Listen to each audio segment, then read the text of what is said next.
And a very warm welcome to the Andrew Eborn Show, where I am delighted to be joined by my wonderful chum, Jonathan Hansler. How are you, Jonathan? Good. Yeah, fine. Yeah.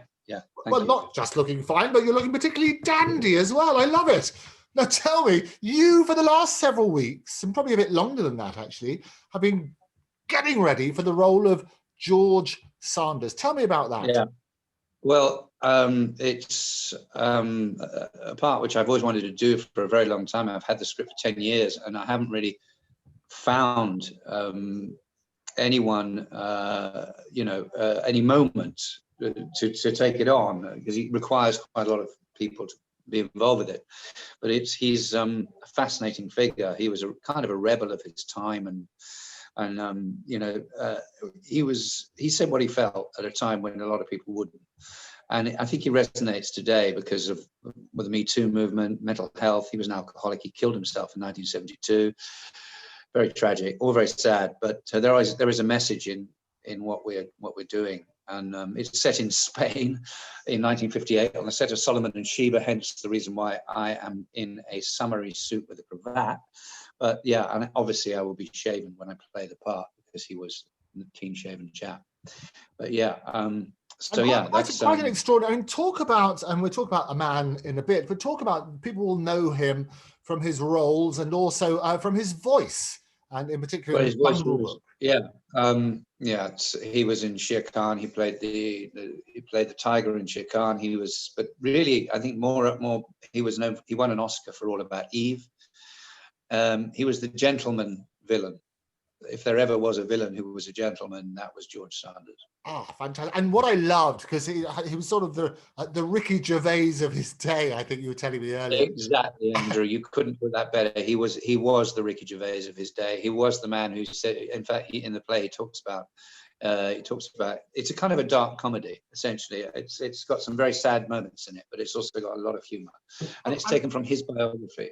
And that's what I love about it. It's sort of a roller coaster of emotion, but it's you and I have had these discussions beforehand where you need, in the same way as Equity has the two masks of the tragedy and the comedy, George Sanders epitomized that. And there was that glorious moment you mentioned about his Oscar. What I particularly love about this, most people are very effusive and they praise everybody. They get the telephone books out and read all these people they've got to thank. Tell us about George Sanders' acceptance speech. Well, there isn't much to say because he actually didn't say anything. He when he got his Oscar, he walked up, did a bow, and just picked it up and walked off.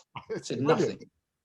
And that's what we love about this sort of moment. It's people who do it differently, isn't it, on that sort of basis? So quite extraordinary. Now you're limbering up, which is what I love about these things. Andrew, just want to say that I think that shows an awful lot of honesty in a human being to do something like that.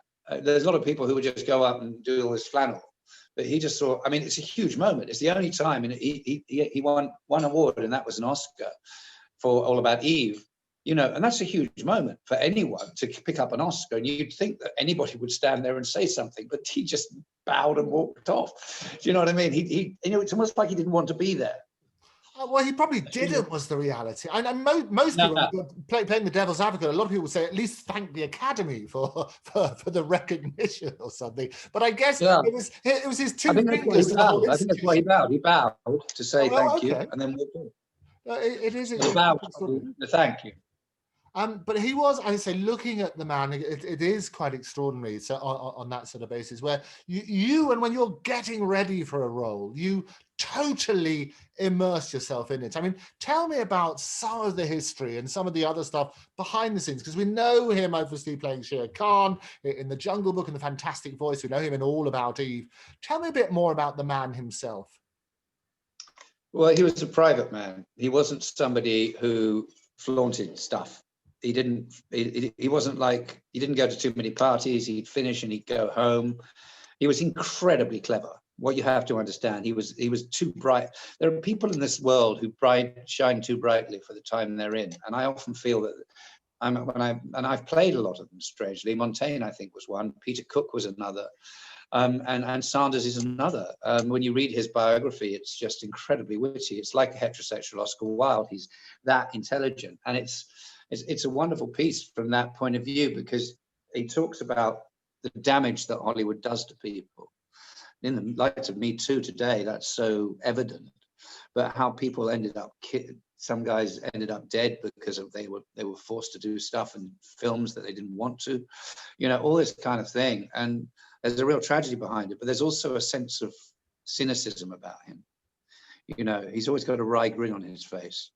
You know, can sense that he is, someone described him as the cat who licks the cream, a hat check girl. Whenever he met a hat, there's a story that he asked for a coat or something and was described as a cat mischievously licking its chops over a particular, I can't even say the word, a particularly toothsome mouths, or a toothsome cat, I can't remember, something like that. Yeah. So it's like looking at its prey. And I think he was, I think he was the sort of person who didn't suffer fools, certainly, but spoke his mind. And you seem, I mean, you touched on this as well, Jonathan. You seem to be attracted to these characters who have great sense of humor, great warmth, but also great tragedy in their life. Why is that? Well, because I understand them. I think more than anything else, I come from a background which is pretty tragic. So, you know, when you do, you're drawn to those sort of things. But I also think there's a message in playing these roles. You know, I escaped, you know, the suicide or whatever it was. I escaped that by stopping drinking. Sanders didn't. He carried on drinking. He was an alcoholic. And this is a message not to drink. This is a message to take. And even Sanders says it himself, but he can't stop himself. It's like he's still heading towards that cliff edge and then about to topple into it. You know, you can almost see that happening. And that's the tragedy of it. You can almost see that happening. Luckily, I was able to stop myself. But, you know, that's the warning, I think.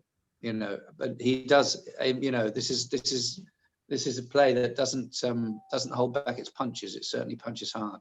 And in the play itself, is that looking at his whole career? Is it looking at the deeper man? At certain moments in his life, he talks about his career, of course he does, but it's set in 1958 on the set of Solomon and Sheba, which was the film that he was with Tyrone Power, and unfortunately Tyrone dies and they replaced him with Yul Brynner, who's got the ego the size of God knows what. And he had about 7 staff, who one of them was actually employed to light cigarettes and place them in his fingers. You know, I mean, this is the stories of stardom is absolutely insane. So, you know, and Sanders is going, what the hell? I mean, I don't have a problem lighting my own cigarettes. Why the hell this man has to have staff to light his cigarettes and put them in his fingers? You know, and it's, yeah, it's funny, it's moving, but it's also sad. And you can see the roller coaster he's on and why he ended up where he did. And a lot of the power in these sort of productions come from the writers and the directors. Tell me a bit about who's involved. Well, I'm very lucky and very blessed to have Helen Niland, who is directing again. For some reason, she has some kind of faith in me. I have no idea why. She's insane, I think. But we did. She worked with you on Montaigne, didn't she, as well? She did direct Montaigne, which we got an Encom for. So this is an Encom awarded company, which is a nice thing. And so we're. Yeah, it's a wonderful partnership. We kind of work together very well because we both use our imaginations. I think we're very imaginative beings, and we complement each other imaginatively. If that makes any sense. Probably not. And you're in rehearsals at the moment. You're, as I say, how's that working in lockdown? Well, you have to be careful, of course. You know, we have masks and things like that, as you do, and I'm not wearing a mask at the moment. But it's like, you know, in this, sometimes you kind of. You know, you have to take the odd risk every now and again, otherwise you'd just be, you know, going mad. You know, I certainly have felt that I spent my time in a bubble, like walking around in a plastic box for the last 9 months. So yeah, obviously we have to be careful, but it's going all right, and you know, it gives you something to do, doesn't it? It keeps you ticking over, and that's the most important thing. It doesn't drive you around. You're not driving yourself around the bend doing this stuff. Well, I know you yourself have been effectively not just, you've been isolating, I think, for almost 9 months now since it first happened. Alone, yeah. And that's like without human contact. So it's, you know, it's nice to see people. You still can't touch anybody. So it's like it's really not much fun in that sense. But what can we do? One has to sort of I do meditation and stuff to get through it.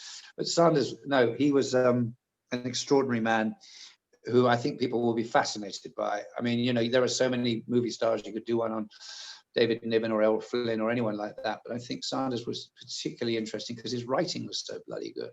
And this is exactly what's lifted into the piece. We've also got loads of imagery coming into it. He saw 5 psychiatrists, so we bring them into it. All voices. I'm doing all the voices. I do the voices of Danny Kaye, Clark Gable, not Clark Gable, sorry, Charles, no, what's his name? Cary Grant, Basil Rathbone, Charles Lawton. And obviously I'm getting there, so don't ask me to do these people yet. I'm working on stuff, so you know, it's all process. But yeah, it's exciting. It's certainly exciting. Oh, fantastic. You know, and it's you've got an initial run at the White Bear, isn't it? In December. Give us the date. The 23rd of December. We've got matinees at 3 o'clock on Saturday, but we're dark on Sundays and Mondays. Okay. I don't know why. And it's a fairly small theatre, so tickets are going to sell like hotcakes. Are they? Andrew. I hope, you know, who knows? We hope they may. That would be wonderful. You know, I think it's an interesting piece, and I think it's something that people will see, because everyone says Sanders isn't that well known, but he actually is. There's a lot of people who know he is. A lot of people. I mean, the number of people I get. I mean, you know, we've only got to sell 25 seats, so fine. Yeah, well, that's what I was going to say. It's a small completely unknown. I'd be worried, but no, you know, I've got friends of mine who are actually saying, you know, oh my God, George Sanders, I've got to see this. I've got to see this play about Sanders, please, because I think he was loved as a villain. He was such a good villain. He was loved for his villainy. You know.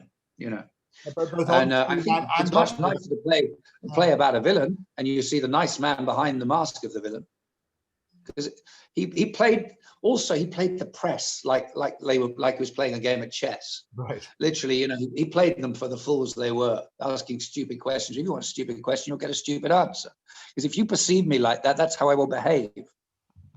You know, and that was very much his motto. He will. If you want to treat me in a certain way, then I'll play the game with you, and I'll win. But you want to play me for a fool. Play me for a fool, and I willingly play the fool, but you'll look foolish at the end of it. This is what we love. We love that sort of wonderful, and it is an honesty about it, because so often, and even though hugely so. Yasser, my dear friend, wrote today a little bio, and he said he was like a kind of Johnny Rotten at the time, because he didn't really give a fuck. He didn't really give a shit, you know, and he was this. You know, he really didn't give a damn. He didn't know why he was doing the business he was in. He doesn't understand it. He says he calls it a ridiculously a ridiculously adolescent profession. What am I doing in this ridiculously adolescent profession? You know, and he loved doing simple things like dancing with farmers, local farmers and their wives, country dancing and playing guitar. He loved all that. But in Hollywood, you know, he didn't quite understand what he was doing in it. Yeah, and he wasn't a actress at all, calling them peacocks and things like that, didn't he? Yes, yeah. He says, you know, he says at the beginning, is it the actor, a muddle-headed peacock, chasing after the rainbow of his pathetic narcissism? You know, and so interesting, because he was a performer himself, obviously, but he could see the vanity of it all. He could see the vacuousness of a lot of it, you know. And I think his saving grace was that he was very funny. Yeah, I know you and I have spoken about this. Very self-deprecating, actually. Yeah. And there's a common pattern here about the roles that you play, as we say, where, and it's a common pattern about comedians generally. They will often be, the exterior or the roles that they play will be hilarious or whatever, but deep inside, they're all tortured souls. Why do you think that is? I think because they're very intelligent. I think the problem with intelligence is the fact that it has two sides to it. I think, you know, I've often said that I think the saving grace in my life is being funny, as having a sense of humor. And I think that, yes, of course, it's killed many people, but it's also a light side that you can always go back to, you know. And I think there is a side, because you see, humor's there is such a thin veil between comedy and tragedy. It's so thin. You could just simply step through it. It's like a wispy veil. That's it. You're on one side or on the other side, you know. So anyway, Andrew, I think I've got to get going, because we will let you get going. We were wrapping up there, so we'll let you get back. Just finally tell us how you get hold of tickets. What's that, old boy? Well, if you don't mind pushing this out as much as you can. Yeah. How can we get hold of tickets? Whitebear.co.uk. Fantastic. Have fun. I look forward to seeing it then. For now, Jonathan, good luck with the rehearsals. Thank you. Thanks, my friend. Cheers. Bye-bye.